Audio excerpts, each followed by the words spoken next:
So during 2020, my dogs and I, the most normal thing we could do was just take a drive. Okay, drives, you could just get in the car. Nothing was open, but you could take a drive. And so we get in the car, and I put on a playlist and just drive. Eventually, we went out looking for food. And I know that sounds crazy to say it that way, but remember, 85% of the underlying conditions. I never once set foot in a market because I was afraid. All of my food came from friends and street vendors. Yeah. Yes, I support street vendors in case anyone's wondering.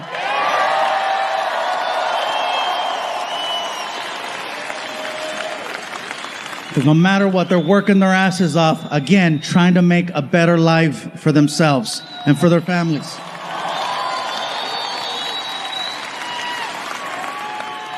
After leaving a taco stand one night, I realized that a lot of people needed to step out of their comfort zones in order to find alternative ways of making ends meet. I made the mistake one night of assuming the guy working the stand was Mexican. He wasn't. I even spoke Spanish to him, which is a no-no.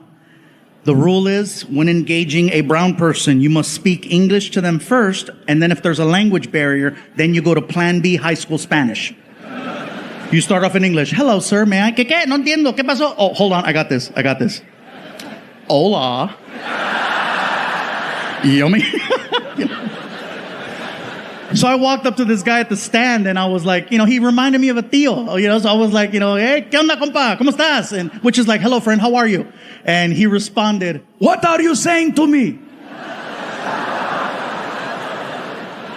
I'm sorry, sir, I thought you were Mexican. No, I am not a Mexican. I am not a Mexican. I am Greek. Greek? Shit, I was way off. I'm sorry, bro. It's late. I'm tired. Can I have 2 tacos? What do you mean, can I have 2 tacos?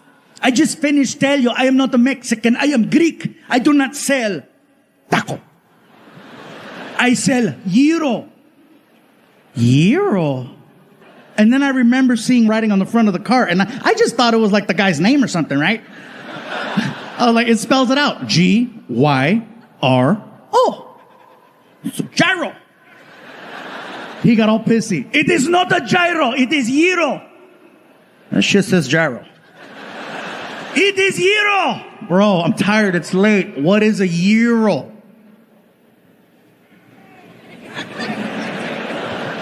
It's like a taco. Give me 2.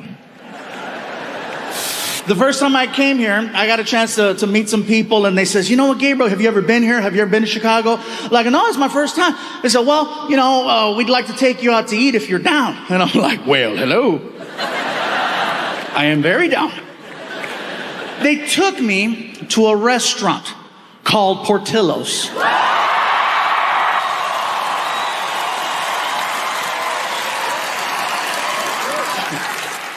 You heard of it? So we get there, and it was very, very good. The hot dogs were delicious. I had a chicken chop salad. It was amazing. Had a beef dip, really, really good. But it wasn't until the meal was almost over that these new friends of mine said, we'd like for you to try something you might not have ever had before. And I'm like, that's not likely. I said, well, what is it you want me to try? And they said, well, they sell a thing here at Portillo's called a chocolate cake shake.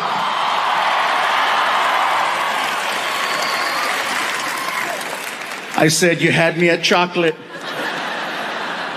They said, well, you got to go up to the special window and you got to order it from the lady. So I'm like, okay, cool. So I get up and I walk over to the lady, and she's like, can I help you? I say, yes, my friends are telling me that I need to try this thing called a chocolate cake shake.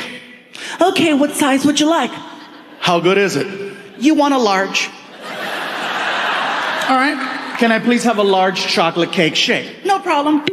There I pay.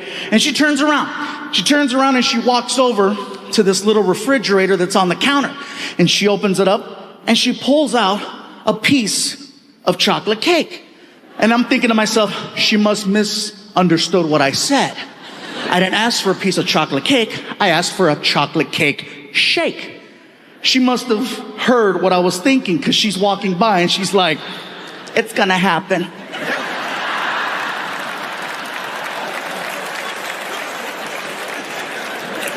She walks over to the blender, she takes the freaking lid off, and she just looks at me and does this. And I was like, no. And she's like, oh yeah. She pours it and she hands me this like 44-ounce chocolate shake, which is way more than anybody should be drinking. The straw was so thick you could almost fit your thumb in it, okay? So I grabbed the shake and I begin to attempt to drink it. So I'm just, and I can see the shake coming out.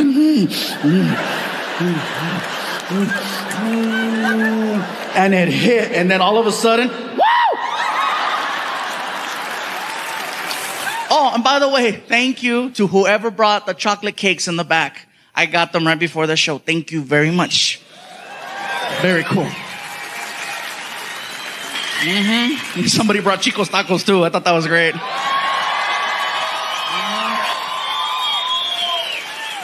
Now, you guys here know what I'm talking about, but everybody that's watching at home, they're like, Chico's tacos? Oh, what the hell's that?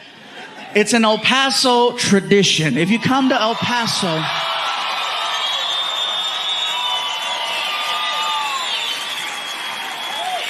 just know that that's right here. That's the tradition in El Paso. I ran into people in other places like Chicago and New York.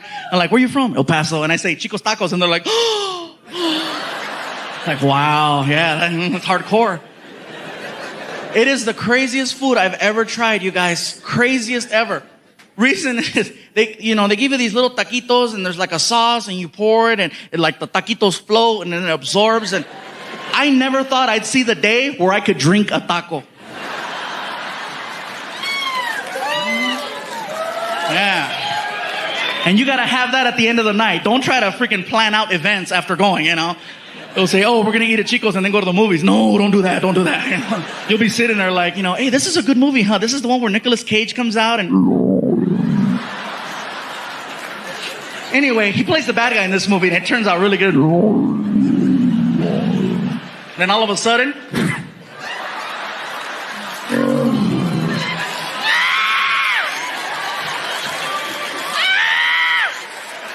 You're running by people. They're like... Chicos.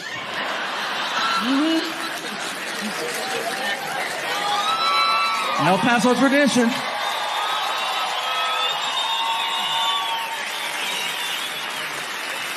You know what's funny?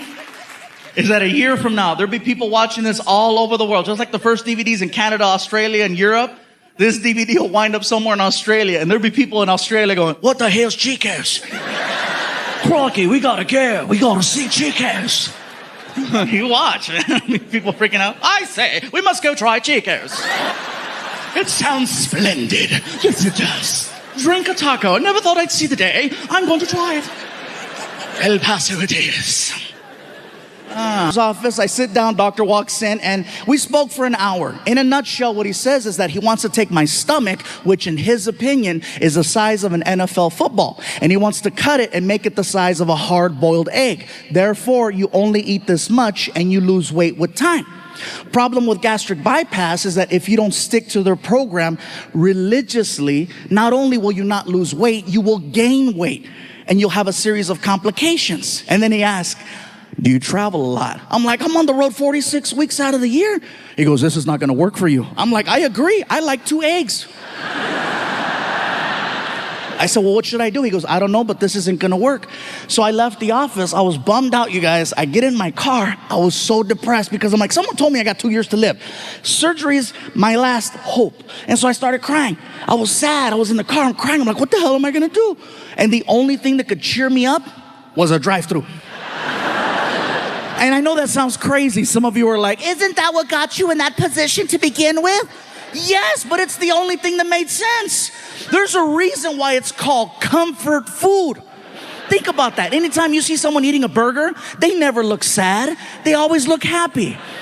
You might look sad walking in, you might look sad walking out, but when the actual event of eating a burger is happening, life couldn't be better. That's right. My girl told me that I make sounds when I eat burgers. I didn't know. Apparently I do. I'm eating a burger and I'm like,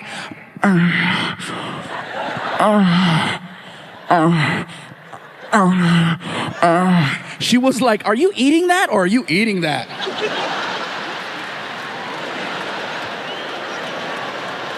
Think about it. Who's sad when they're eating fast food? I'll tell you who's sad. The person eating a salad watching someone eat fast food. That's who's sad. So I pull up to this fast food restaurant with a big M on it. And the guy in the speaker's like, may I help you? And I'm crying. I'm like, you have no idea. What I eventually wound up doing, you guys, is I started low carbing. Now, I am not eating healthy by no means, okay? I still eat fast food every single day. And people question it. How do you eat fast food and lose 100 pounds? I'll give you an example. I'll go to a burger place and I'll order a double cheeseburger. I won't eat the bread. I won't eat the onions, the tomato, the ketchup. I'll eat the meat, the cheese, the mayo, the mustard, and I'll order up to 3 with like 3 diet sodas. And people go, that's unhealthy. The cholesterol's gonna kill you. I agree. But guess what? Cholesterol's gonna take 10 years to kill me. Diabetes is gonna do it in 2. Right now, I'm winning by 8.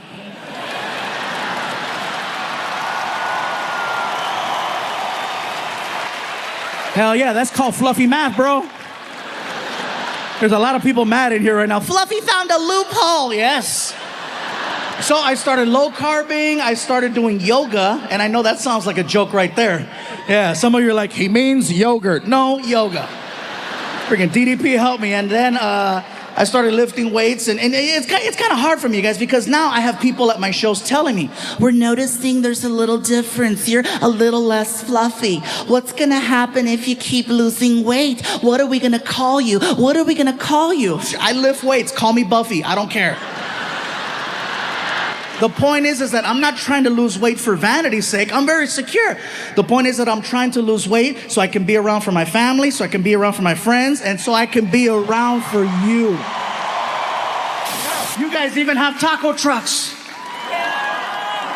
Now, for anyone wondering about taco trucks, let me just let you know right now. That is real good Mexican food. I don't want you being concerned like, no, there's wheels under that restaurant. Well, sometimes we don't have a permit, okay? So, but it doesn't mean the food is not good. For me to know that I'm gonna have a good experience at a taco truck, I always research, I look to see who's running the truck. For me to know that I'm gonna have a good time, I wanna make sure that it's an all-female crew. Not to sound sexist, it's just that when it's all women running the truck, they make me feel good about myself. They make me feel special. When I walk up at 1 o'clock in the morning and I have a buzz, they make me feel good. Hello? They come to the window. Hola, mi gordito, ¿cómo estás? ¿Cómo está ese gordito, chulito, ese gordito? ¡Qué bonito! A ver, ojitos. I feel like a kid. I'm like, can I have a taco? Whatever you want me to get, I'll get it for you. Now see, when it's an all-Mexican male crew running the truck, it's late, they're tired, they're bitter.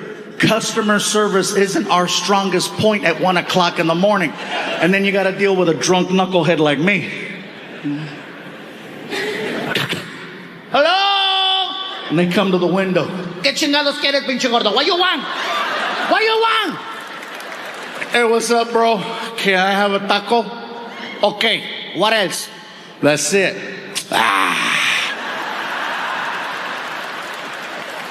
That's not even a word. But you know exactly what he just told you. For some reason, Mexican people and only Mexican people have this sound that comes out of us that can just discredit anything you put in front of it. It doesn't matter what it is. We can kill it with that sound. I just graduated from college, top of my class.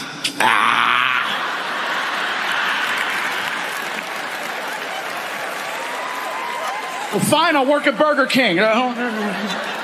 Papi, this is my fiance. He loves me.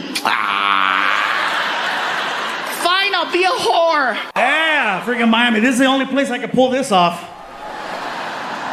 I can't wear this in LA. They're, hey, estoy ciega. It's too much. Freaking Mexican DJ Khaled up here. I know, right? Also, I would like to thank, since we're here, Only in Dade. Thank you so much.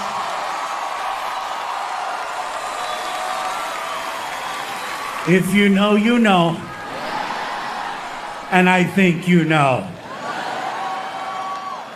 And also to my friends over at La Carreta for all the food. So, yes. Yeah, man. Before we get started, you guys, I would like to thank the Hard Rock Hotel and Casino for the opportunity to record a special. No other entertainer has done a special here yet. Tonight is the first one.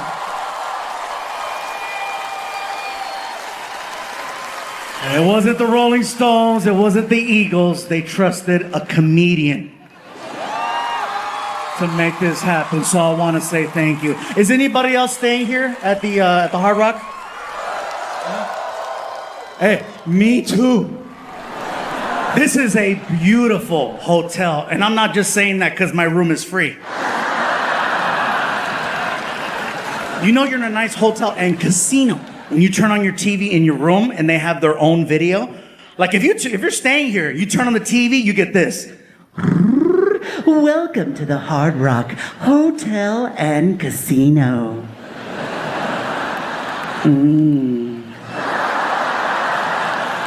24-hour gambling 7 days a week, 365 days a year.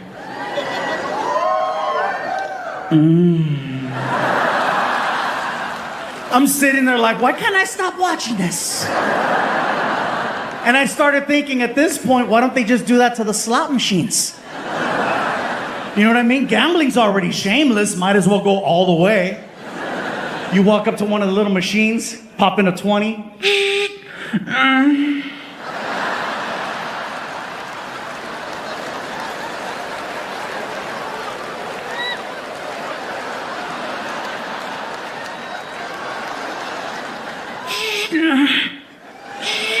Don't stop. I'm not gonna stop. People are walking by. What are you doing? Trying to get the jackpot. Well, yeah, man. I'm gonna start the show off tonight with a question. That's not normally how comedy shows happen, but I'm gonna start it off with the question. The question is, who here tonight has never heard of me up until tonight? 5, 2, 5. Okay, to those of you, the 5 of you, I say sorry. I know you got excited, you saw the ticket, you saw the last name, and then I walked out and you're like, Enrique got bigger.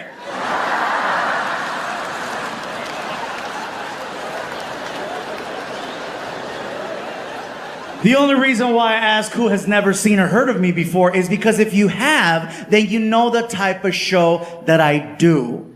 And you know the type of show that I don't do.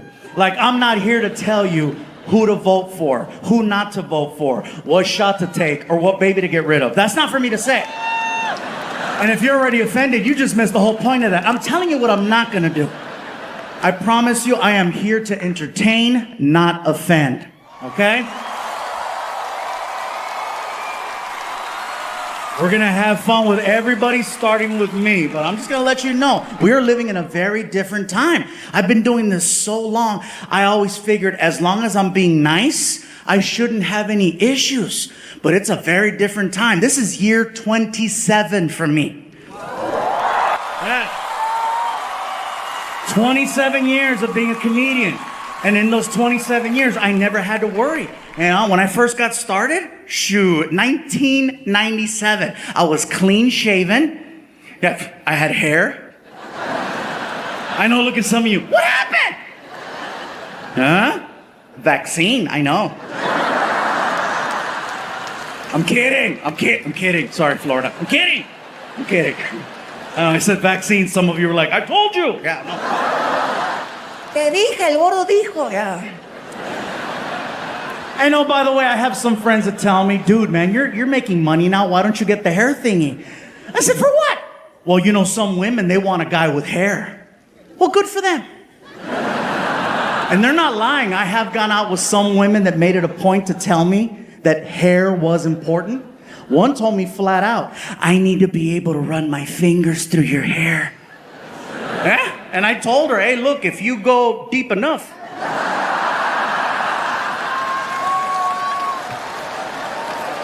You're gonna get your wish.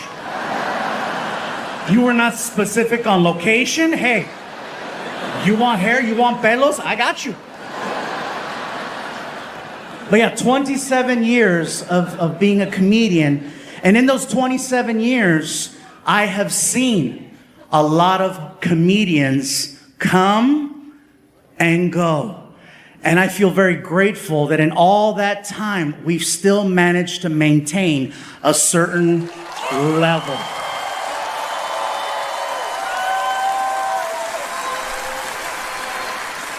So I feel like we're doing something right, which feels weird to me because now I feel like you gotta be very mindful.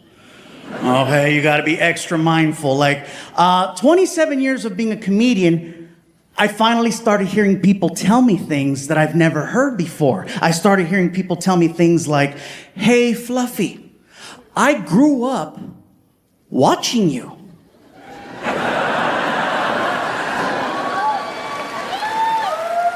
Which is an incredible compliment.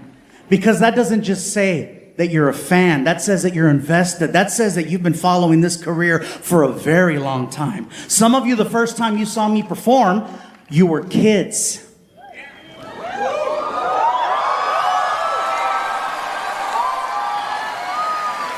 And now some of you are here tonight with your kids. And so I just want to say thank you for all those years of trust and continuing to come back to see the show. It means a lot.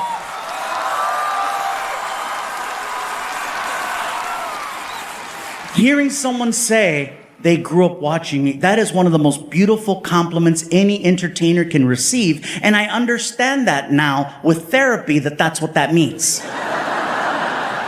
Look, I'm not gonna lie, the first time I heard someone tell me that they grew up watching me, I didn't know how to handle it. I didn't know how to process because nobody wants to feel like they're getting old. So the first time I heard it, I was like, second time I heard it, I was like, buy a hat. The third time I accepted it, I was like, many years ago, when I first got started, all of this was land as far as the eye could see. It was a very different time. And by the way, I don't know why my old voice is white. He just is. I tried doing the Mexican voice, but you don't take him as serious, you know? Just, No, pues chingue su madre, cabrón. Ahí andamos en el rancho y nos mandaron a la chingada, güey. Está bien difícil.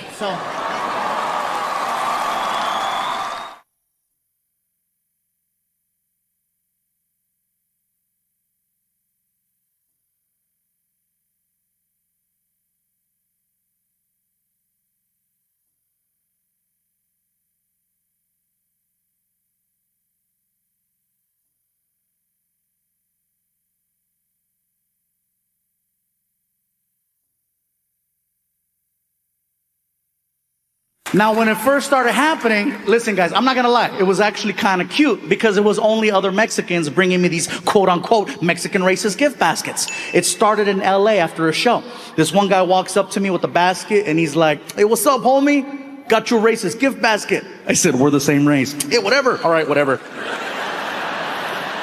I take it backstage and all the items in the basket made it to my house. There was a Mexican blanket with a tiger on it, a bunch of bottles of Fanta, bottles of sangria, Vicente Fernandez CDs, Mexican candy, pan dulces, sweetbread, mazapanes. Everything made it to my house.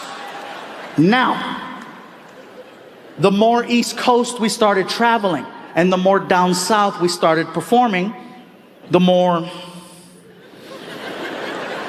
creative the gift basket started getting. Fast forward to Mobile, Alabama.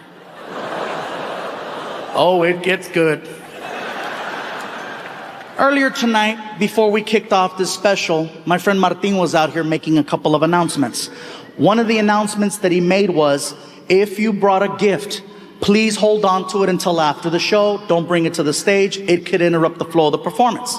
The only reason why he makes this announcement every single night is because of one show in Mobile. So here's what happens. I tell the entire racist gift basket story, the full 16 minutes, right? As soon as I finish, a guy from the back of the theater rushes the front of the stage. Now keep in mind, this area is full. In Mobile, the aisle was right up the middle. So the guy had a clean shot to me. He hauled ass like it was The Price is Right, all the way down. Much like tonight, there was security there that night. Security sees the guy with the basket, but no one thought to stop him. All they did was, That's pretty. oh, that's nice, that's pretty, yeah. So the guy makes it all the way to the front. He takes the gift basket and he puts it on the stage. Now he's heckling me from where you're sitting. I'm standing here and he's like, Fluffy! What's up, dude? I got this for you. Thank you. Open it. I go, sir, we're kind of in the middle of a show right now. I says, I appreciate the gift. That's very nice of you. I says, but how about this? I'll open it after the show. Oh, come on, Fluffy. I want to see your face. Sir, how about this? How about you take the gift basket and you bring it over here to the side of the stage where security's at, and I'll have security escort you behind the curtain, and then I'll open it up backstage with you in front of me. How's that? And he's not taking no for an answer. Now, the problem is the crowd just saw me tell the racist gift basket story, and all of a sudden there's a guy with a gift basket. They have no idea I'm not affiliated with freaking Duck Dynasty in the front row. So now I'm trying to diffuse the situation before it gets crazy, but he's not taking no for an answer. Next thing you know, he does something no other audience member has ever done in my 19 plus years as a comedian. He takes the whole crowd away from me, flips them, and then uses them on me. In 5 seconds. It was the most amazing, horrific thing I have ever witnessed. This is all he did. Come on, Fluffy! We want to see your face! We want to see your face! We want to see your... He gets 2,000 people behind him to start chanting, we want to see your face!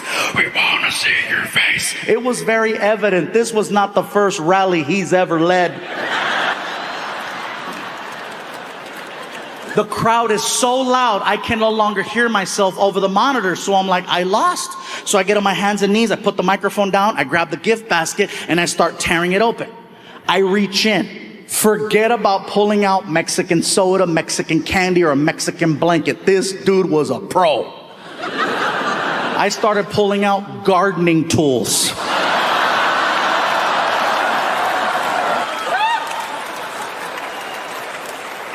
I'm pulling out a rake, a toy shovel, a toy leaf blower. Dig deeper, Fluffy, dig deeper. I pull out a soccer ball. I go, dude, it says Puerto Rico. They ran out of Mexico. I pull out a brick. I go, what's the brick for? The wall. I pull out an actual application for U.S. citizenship. I said, there's no way this can get any worse. Dig deeper. I was wrong. I pull out an old school box of Crayola crayons. You know the 64 pack that has the sharpener in the back? Okay. There's a window on the front of the crayons so you can see all of the colors that are in the box. All of the crayons in the box are brown except for one white crayon right in the middle. And I said, what the hell is that supposed to mean? And he looks at me and he says, welcome to my world.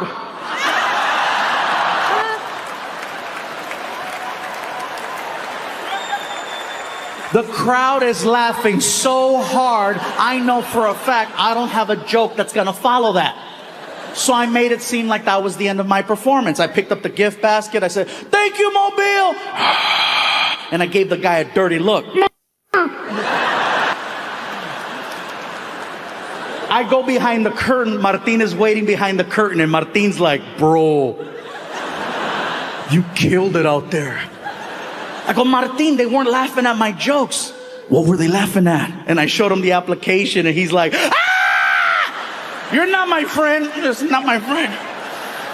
So I walk into the dressing room, you guys, and I'm pissed, man. I walk in, I close the door, put the basket down, I'm scratching my head, I'm trying to think, what could I have done to have prevented that from getting to where it went? So I'm like, okay, should I have grabbed the gift basket, moved it out of the way? Should I have had security grab the guy? Should I have had security grab the gift basket and the guy? Every idea that I'm coming up with is ending worse.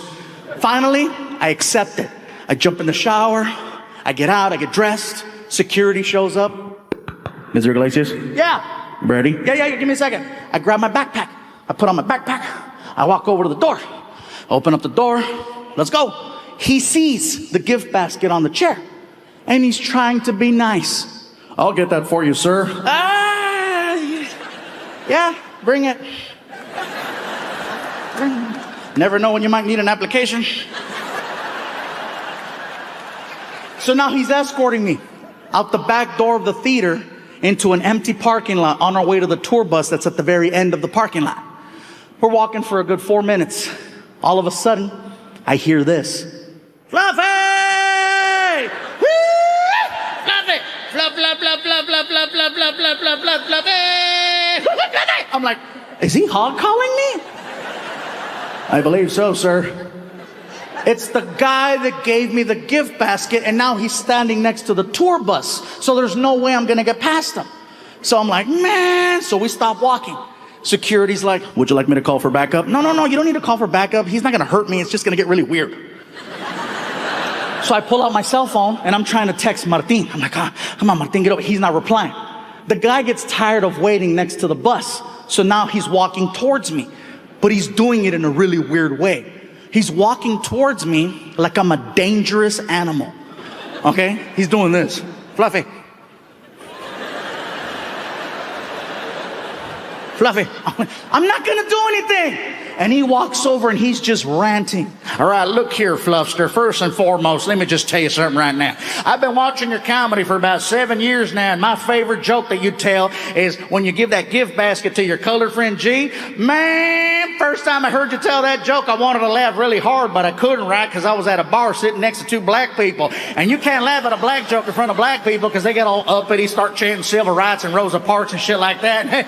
Hey, I voted for Obama, but it's too soon to laugh. You know what I'm saying? Anyway, I took my happy ass home and I got on the internet and I Googled racist gift basket and your joke came up and man, I had me a good old laugh. And I says, you know, I love Fluffy's sense of humor. He likes to push the envelope with his friends and he doesn't allow political correctness to interfere with a good friendship. At the end of the day, you're still friends. You still love each other. You still respect one another. I said, hey, if the Fluffster ever shows his ass here in Mobile, be first in line to get me one of them tickets, and you came.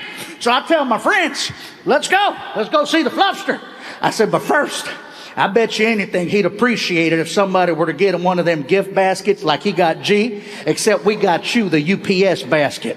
UPS basket? What can Brown do for you? So, the problem is, you didn't laugh. You got offended, and I didn't want you to get offended, Fluffster. I wanted you to laugh, but the problem is that, you know, I didn't need you thinking that Mobile was a horrible place and we were horrible people. We were just trying to have a little fun with you the same way you had fun with your buddy G. We work very hard here, 40 plus hours a week myself, and the amount of money and time that we put into that gift basket is only because we love you. Hey, you have any idea how long I was on the goddamn internet trying to find an application for U.S. citizenship? In English? Are you shitting me? Everything's in Espanol. Hey, I voted for Obama. I ain't got time for that. The bottom line is that I'm sorry for interfering with your performance. It'll never happen again. I just wanted to say I'm sorry. And hopefully you'll allow me to take a picture with you. I'm sorry. And I was like, oh my God, I'm a dick. I said, listen, sir, you don't have to apologize. I should apologize. I didn't handle the situation the right way. But you got to look at it through my eyes. I've never had anyone take an entire crowd away from me. That was pretty good, huh? Will you listen? Yes, that was pretty good. Look, I'm very sorry that I got upset. First time that happens, I won't let that happen again. You don't have to apologize. I will be more than happy to take a picture with you. Now see, That's what I'm saying right there. That's what I'm saying right there. All my friends are like, the hell with that beaner. I said, nope. That beaner is good people.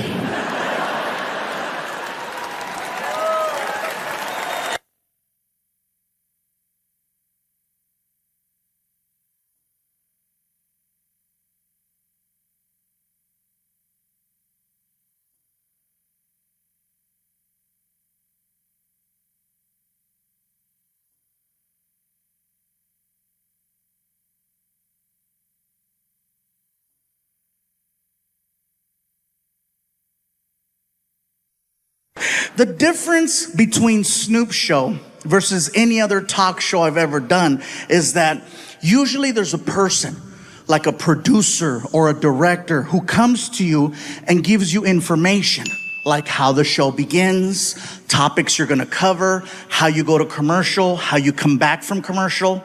I've spoken to no one. Snoop just starts talking, and at some point they hit record. I'm waiting for action or a buzzer and something. Snoop just starts talking to me. Yo, what up, Big Fluff? Big Fluff. Oh, that's hey. Yo, you like music? Snoop, I love music. I love your music. Yeah, that's what's up. He opens up a laptop computer and then he hits play. And the next thing I know, we are listening to hardcore Mexican banda music. I mean hardcore.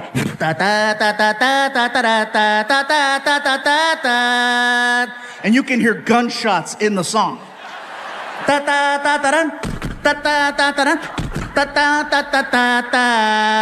And then a cow. And the whole time Snoop is like, I love it when he go moo. What?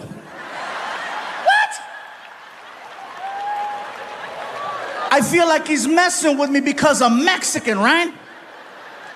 So I called him out. I said, Snoop, do you understand what you're listening to? And he said this, and it scared me. He said, gangster recognize gangster. The reason why it scared me was because he was telling the truth. We were listening to actual Mexican cartel songs that don't play on the radio. And the fact that he knew that, the fact that his level of street knowledge in another language was that on point, I said, I gotta shut the hell up. Don't speak unless spoken to. That's the code. Next thing I know, Snoop reaches under the desk and he pulls out the biggest blunt I have ever seen.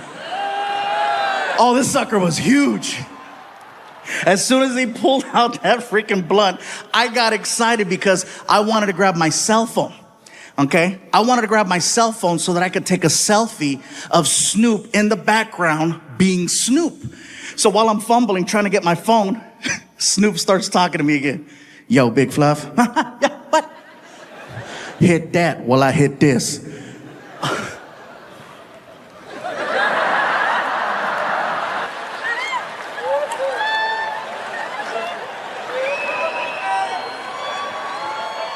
The second I went like that, all of the cameras in the room, red light, red light, red light, red light, red light. My publicist is like, no! My son is like, yeah! And now I'm being faced with a serious situation because, you know, I've talked about friends participating in doing stuff like this, but I've never openly talked about myself, you know. And now I realize that from this moment forward, people are gonna know what happened here with Snoop. So I started trying to find ways to justify it to myself. You know, if you're gonna do something like this on camera, you want it to be with Snoop. You want it to be with Snoop, Cheech and Chong, or Willie Nelson.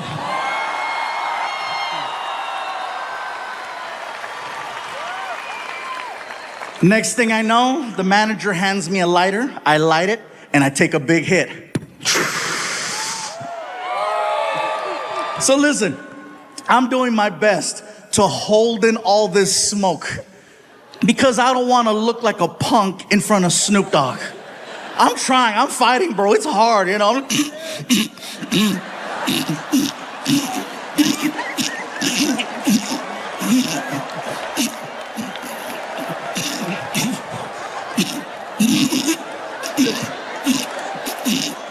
The whole time Snoop is like, hell yeah. That's what I'm saying. Fluffy going puffy today.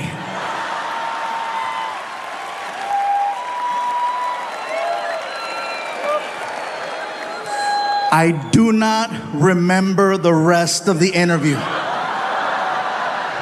What I remember is my buddy Anthony telling Snoop Dogg and I to stand up for a picture. Stand up, get up for a picture. And so Snoop and I both stand up to take this picture. I put my arm around him. I have to put my arm around him because he's much taller than me, okay? Snoop has me by at least 5 inches. Shut up, are you?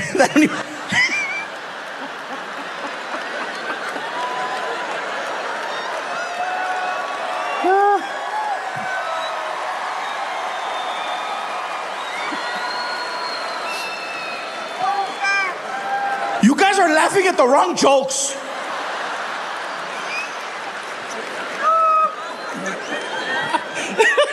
Bow wow. Yeah. Everybody's like, this is a family show. Well, apparently that's how families are made.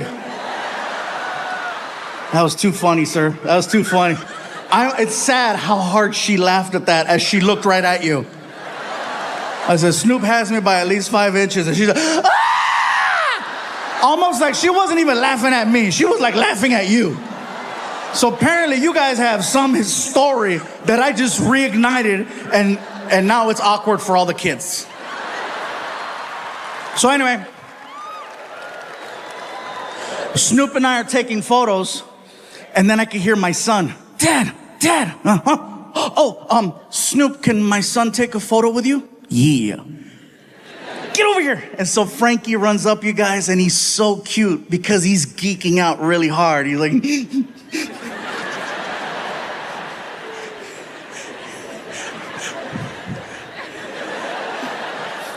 Snoop, this is my son Frankie.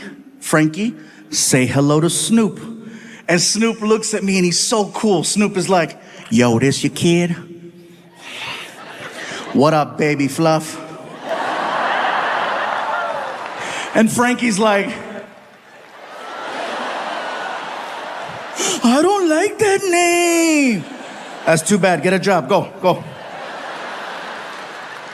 So Snoop and Frankie go into the corner to take pictures. Meanwhile, I walk back over to the desk because I want to grab the sheet that has Snoop's name and my name on it. I want to have Snoop autograph it so that I can frame it and put it on my wall. While I'm doing that, Frankie walks up from behind me and he whispers in my ear, right? He's trying to be all cool. Dad. Huh? What? Dad, would it be okay if I finish smoking that with Snoop?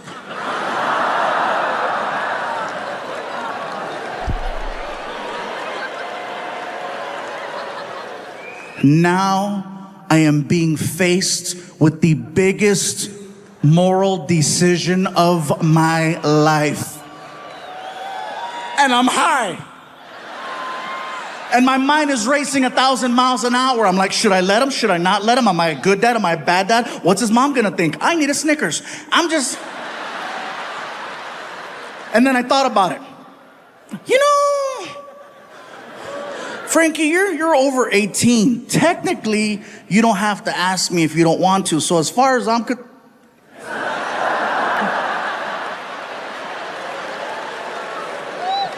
where'd you go?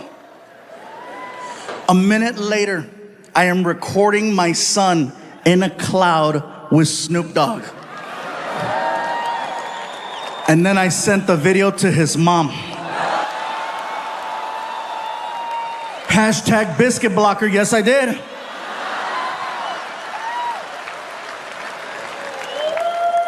Now, did this actually happen? Yes, it did. You can go online and watch the video on YouTube, punch in Snoop Dogg. Next to that, put Fluffy or Gabriel, and you can see the whole thing. Let me know how it turns out. The fact that I got to meet Snoop was awesome. He looked for me. On top of that, we were trying to figure out this whole thing with Netflix and doing a new special. And during the pandemic, 2020 especially, it was not even a possibility of assembling a few people, much less a stadium. So Netflix made it clear, we need a new special sooner than later, okay? This was right before they didn't have Squid Games yet. You remember?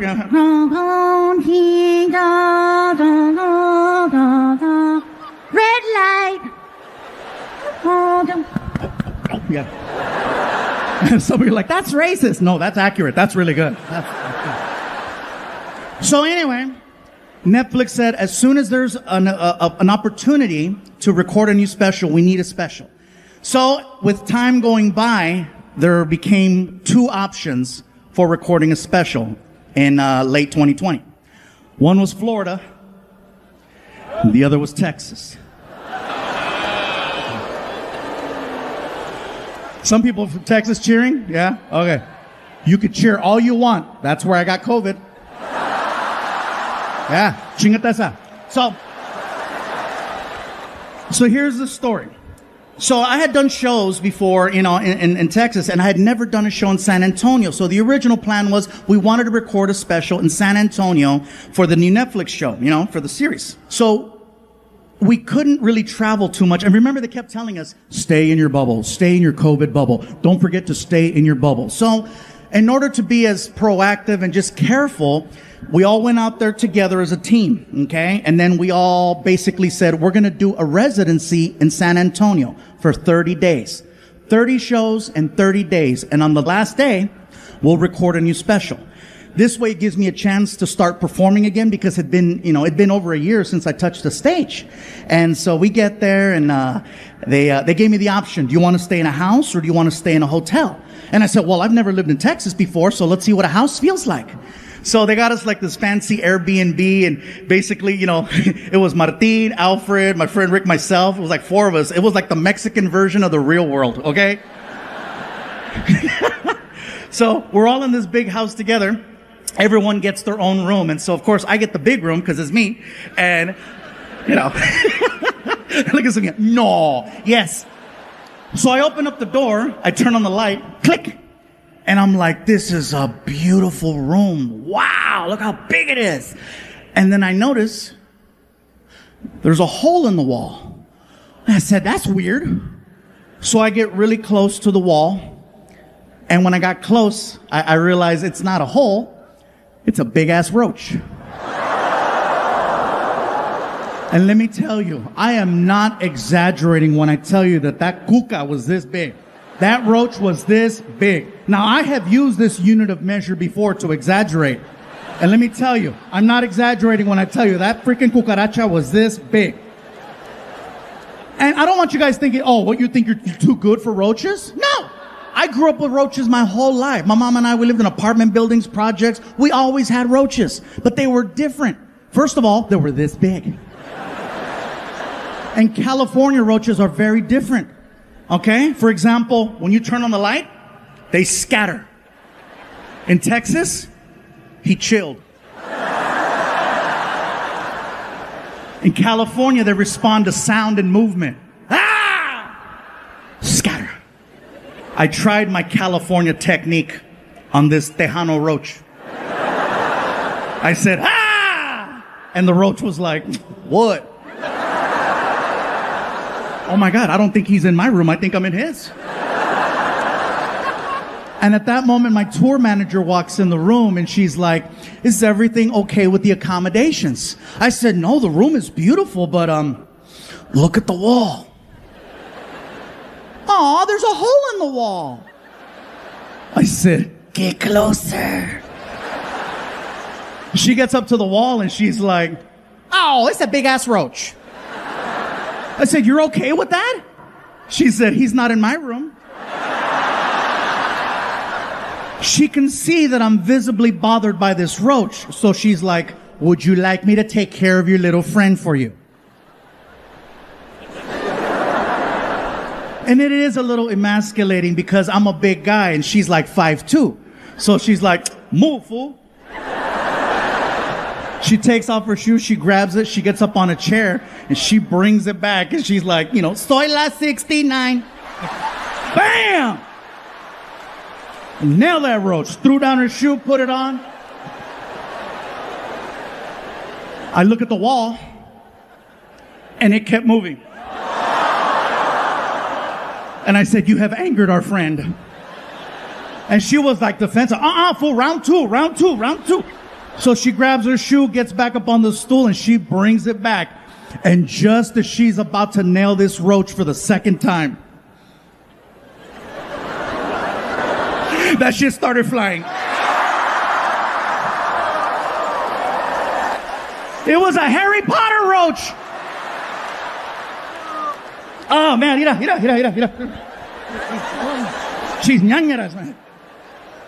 So anyway, we were there for 27 days. And for some reason, on the 27th day, out of a team of 30 people that were there to film a special, I was the only one that tested positive for COVID-19. No one else got it. Not Martin, not Alfred, nobody. And I told Martin, dude, I don't know where I got it. And he said, I think you got it from the roach.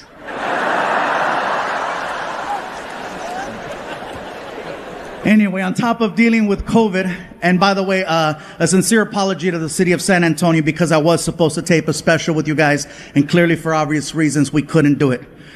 But I hope you understand why I had to do this tonight.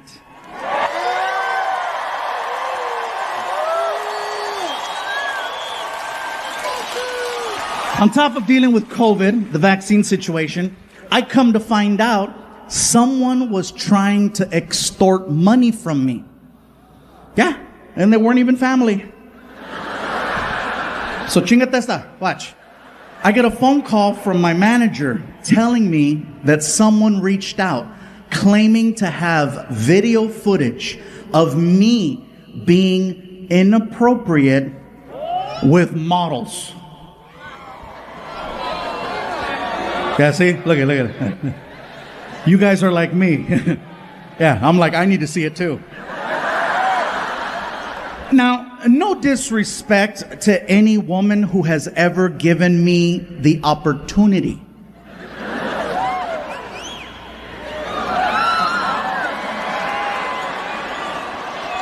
But none of them were models. Maybe a couple of cochinas from West Covina, maybe. But they were not models. They were not models. They were just good citizens. Thank you. So anyway, they said I had until 9 a.m. to make a deposit of $50,000 into an account, or they were going to release the footage to TMZ and my career was going to be over. When I got the message, it was already 6 p.m. So I had missed the deadline by like half a day. So I was like, well, let me turn on the TV, still, see if I still got a job. And clearly this is the first time you guys are hearing about this because there was no footage. They were just trying to scare me into giving them money. The only reason why I'm telling you the story is because only 50,000? Like seriously, that's what my career's worth? Don't get me wrong. I know when I said 50,000, some of you were like, oh, and it is a lot of money. But if you're going to go after a celebrity, $50,000 is really low. Like, to put into perspective, they did the same thing to Kevin Hart. And with Kevin Hart, they hit him for $10 million. $10 million, which lets me know where I stand on the comedy totem pole of success. There's Kevin Hart with 10 million, and I am like the Groupon of extortion. Where'd you get your extortion? Got that shit at Ross. It was on clearance. $50,000. You can't even buy an Escalade with $50,000. That is like a Hyundai Sonata at best, okay? And that's like a base model. Like, you still gotta do this shit to the window, you know? My cup down, and I missed the table, and the cup hit the floor. I didn't get up right away to get the cup because I figured I'm gonna get up in a couple minutes and make myself another drink. I'll pick up the cup then. Dave sees the cup on the floor, and then he looks at me and says, "Hey, I ain't your mama. Pick that shit up."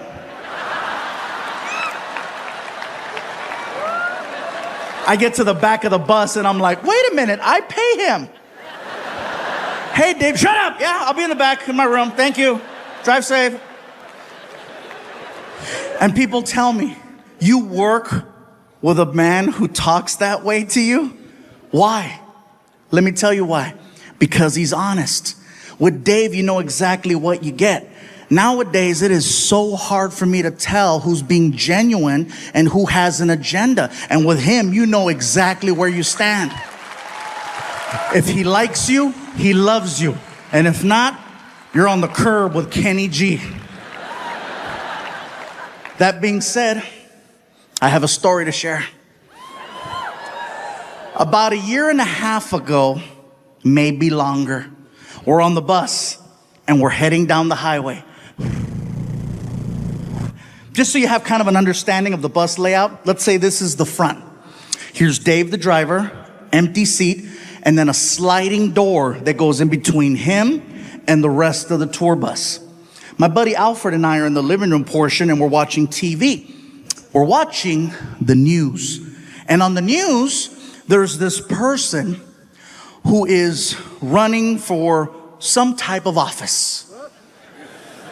No particular office. And I guess their big plan is to erect a structure between two bodies of land somewhere.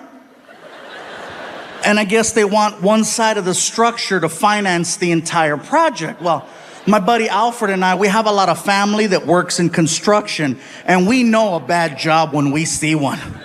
So we started to voice our opinion out loud about how we felt about this person and what they wanted to do.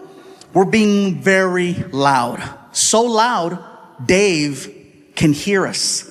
And then we hear Dave.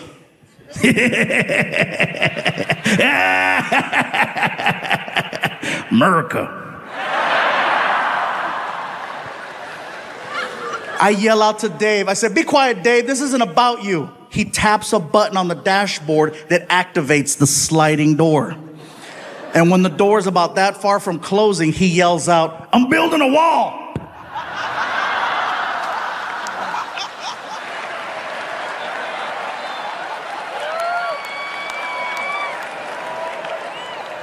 I couldn't even get upset because I was too much in shock over the fact that that came out of someone 4 feet away from me. My buddy Alfred and I, we look like chickens. We're like, my cell phone goes off. I take out my phone and there's a text message from Dave. And I said, "That's right. He better say I'm sorry. He better say just kidding." I open up the text message and it says, "And you're paying for it."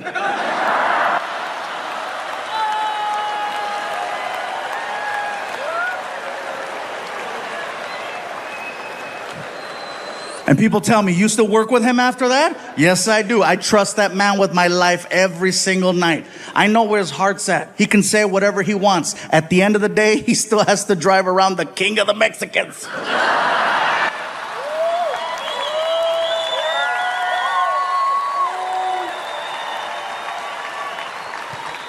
The point to this story is, just because you have a difference in opinion, it doesn't mean that you can't have respect for one another, that you can't have love for one another, that you can't have incredible friendships with one another. It's our differences that make us special. What a lot of us need to work on is our delivery. It's all in the way you say things. That's why text messages are always misinterpreted, because you read the text according to how you feel. What does he mean, hello? Yeah. Anyway, Dave has gotten us to 48 of the 50 states. He doesn't travel with us outside of America. He prefers it that way. Last year, we got a chance to do a European tour of 15 countries. Estonia, Germany, Norway, Belgium, the Netherlands, UK. We're just bouncing around all over the place. And then we wound up on the other side of the world. Out of all the countries I performed in, my favorite country outside of home is Australia. And I'll tell you why. Australia, much like us in America, has its list of priorities. You know what's not on their list? Political correctness. They do not care about your feelings. It's like a country full of Daves. Believe it or not, it's very refreshing to be around such a large group of people who speak their minds so freely. And if you know that before you go there, you're going to have an amazing time. But if you don't know that and you show up, it is a culture shock and a half, because I showed up and I didn't know. Everybody says you got to see the beaches, and I went to the beach. I had people coming up to me. Hey, somebody help me get him back in the water. Yeah, right there, big fella. Look at you right there. Oh, look, he's moving. He's moving. He's moving. Oh, he's crying. He's crying. I bet it tastes like gravy.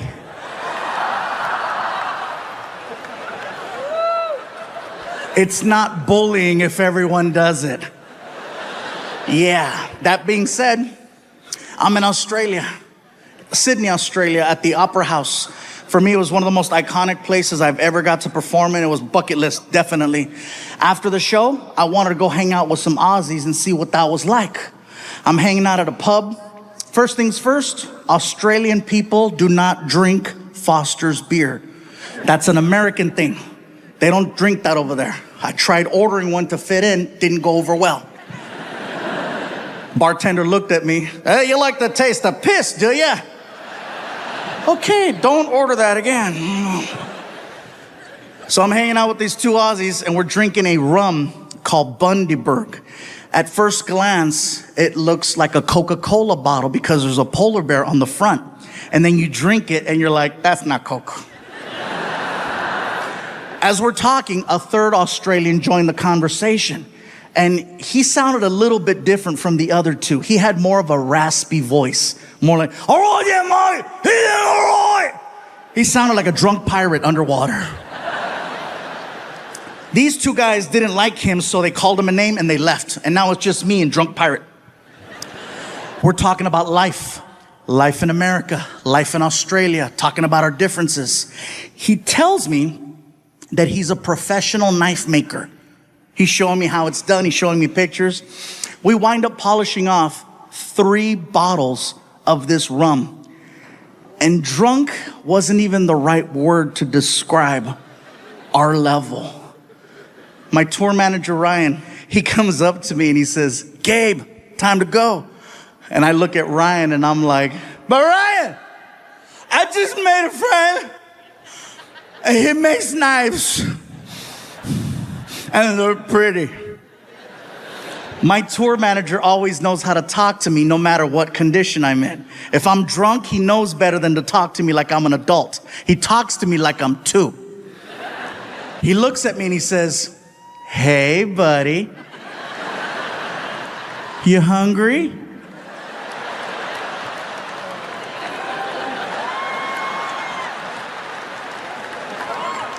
Well, listen, if we don't leave right now, they're going to close McDonald's and you're going to have to eat at the airport. I gotta go. Oh, Mom, you gotta go, no worries. And he goes to shake my hand. And when he shook my hand, he put his personal pocket knife that he made in my hand as a gift. That's for you, Mike. Thanks for being nice. Thank you. Thank you. I'm gonna cut cheeseburgers with this. I am super excited, you guys. Let me tell you, this is our 19th year coming to Chicago, okay? 19 years. The first time I came here, I got a chance to meet some people, and they says, you know what, Gabriel, have you ever been here? Have you ever been to Chicago? Like, no, it's my first time. They said, well, you know, we'd like to take you out to eat if you're down. And I'm like, well, hello. I am very down. They took me to a restaurant called Portillo's.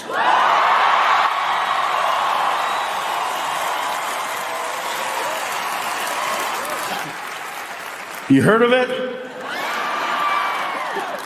So we get there, and it was very, very good. The hot dogs were delicious. I had a chicken chop salad. It was amazing. Had a beef dip, really, really good. But it wasn't until the meal was almost over that these new friends of mine said, we'd like for you to try something you might not have ever had before. And I'm like, that's not likely. I said, well, what is it you want me to try? And they said, well, they sell a thing here at Portillo's called a chocolate cake shake.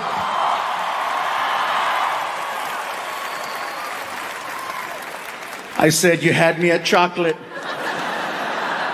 They said, well, you got to go up to the special window and you got to order it from the lady. So I'm like, okay, cool. So I get up and I walk over to the lady and she's like, can I help you? I say, yes, my friends are telling me that I need to try this thing called a chocolate cake shake. Okay, what size would you like? How good is it? You want a large. All right, can I please have a large chocolate cake shake? No problem. There I pay.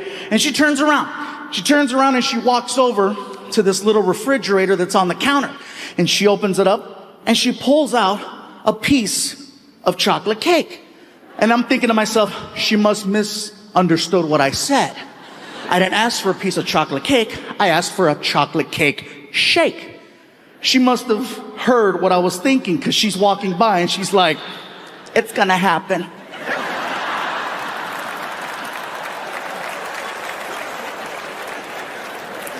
She walks over to the blender, she takes the freaking lid off, and she just looks at me and does this. And I was like, no. And she's like, oh yeah. She pours it and she hands me this like 44-ounce chocolate shake, which is way more than anybody should be drinking. The straw was so thick you could almost fit your thumb in it, okay? So I grab the shake and I begin to attempt to drink it. So I'm just, and I can see the shake coming out. And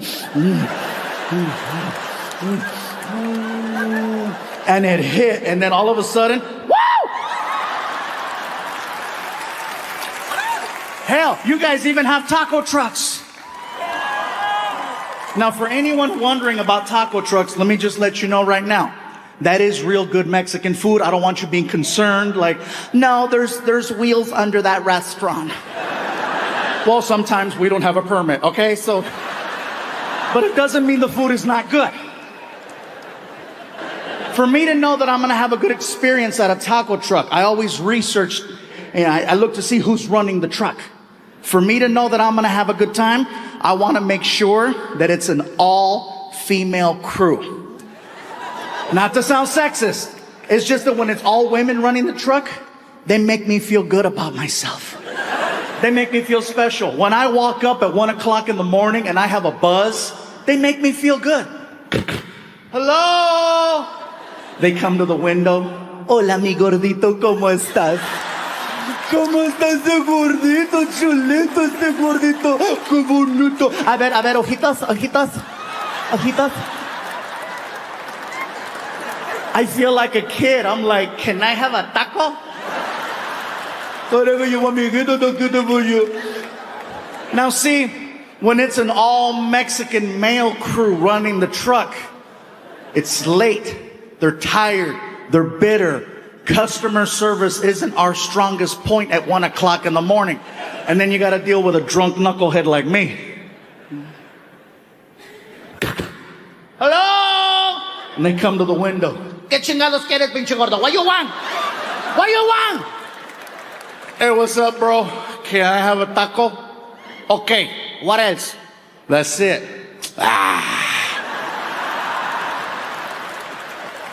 That's not even a word. But you know exactly what he just told you. For some reason, Mexican people and only Mexican people have this sound that comes out of us that can just discredit anything you put in front of it. It doesn't matter what it is. We can kill it with that sound. I just graduated from college, top of my class.